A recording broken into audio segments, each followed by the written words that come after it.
better than expected earnings has been a major driver for the bourse in the recent past, but the Nigerian market finally succumbing to some selling pressure yesterday. What are you making of the activity we're seeing on the markets at the moment? Good morning, Alishia. What we're really seeing is profit taking on the whole. The market has had a rise upwards, and I think investors are taking profit at this moment in time because they're not sure if it's sustainable.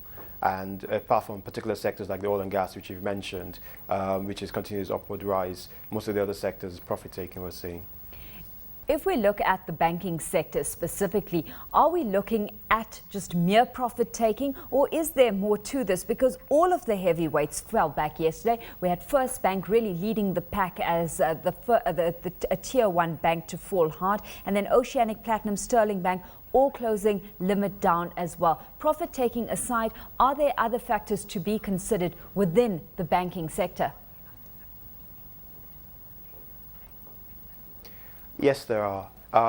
First Bank particularly has not really released the results for 2009. I think some analysts and property investors are wondering why that hasn't happened. I think also CBN has released a draft paper on what's going to take over from the universal banking model. And in the draft paper, it looks like a lot of those banks will be broken up. I think some investors are taking cognizance of that fact and also worried about what the banking sector will look like going forward. Mm-hmm. And also, I think it's really lack of results from certain players. Only 3 banks have released their results, and the deadline was the 1st of March, as well as this new draft proposal by CBN on breaking up the universal banking model. Well, when it comes to those results, I mean, some are saying that even though we expect a major improvement since September 2009's numbers, the market is likely to respond to low earnings if they do come out. We certainly saw negative reaction to UBA when they released their full year results. Is this justifiable or realistic in your books, where we know that many of these banks are still digging themselves out of very deep holes? I think it's realistic to an extent because, yes, the banks are digging themselves out of pretty big holes. But then you have to look at going forward. Although some banks like Zenith and GTB, their results were pretty good considering the state of the market. You have to wonder about what's that 2009, that 2010 figures are going to be. Because except for write-backs, which will probably boost their P&L, a lot of these banks apparently have not been lending. And the other source of income apart from lending is other investments. And if you look at the investments they normally invest in, which are FGM bonds, you have yields as low as 6-7%. So you have to wonder about their income streams coming up in 2010. Well, we've been talking pretty broadly at this stage. Let's hone in on a couple of players within this space. I mean, market commentary suggesting that earnings out of banks like Access Bank and First City Monument Bank might not be as attractive. If we look at Access Bank specifically, what are you forecasting in that regard?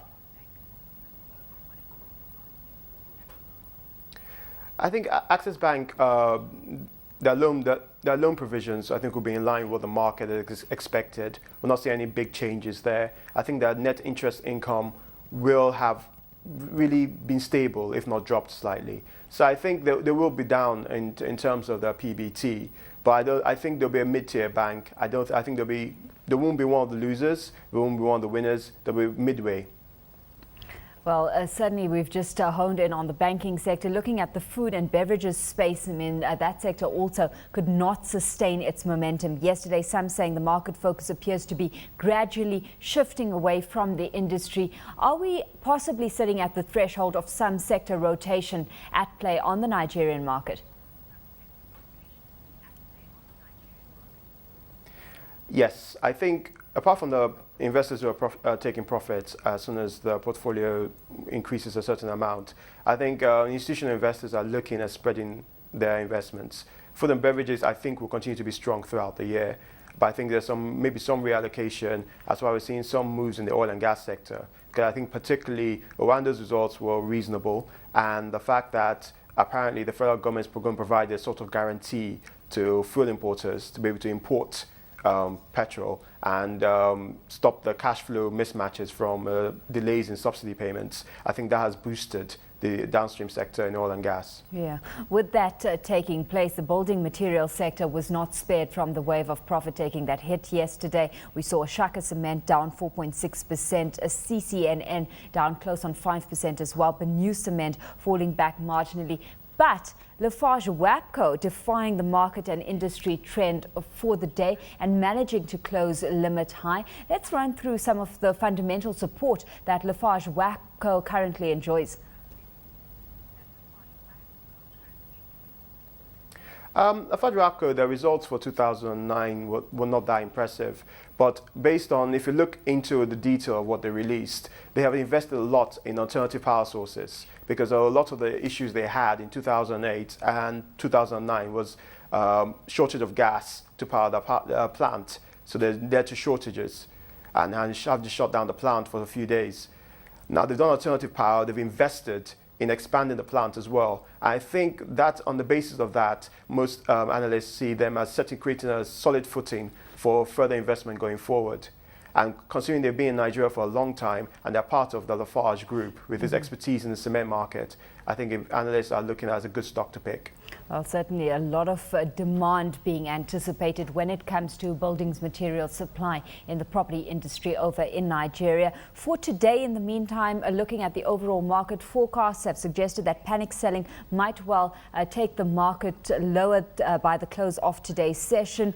Surely, though, with such a speculative play about bargain hunters are expected to start coming in and resume bottom picking as well. So bearing those two factors in mind and those two forces that are currently at play, what's your outlook for the trading day ahead?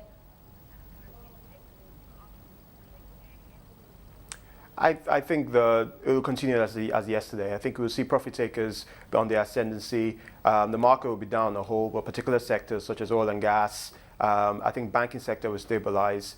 Oil and gas will do well. I think we'll see that. But I think on the whole, the sector will be down. There's no real news that's going to drive it back on the upward spiral.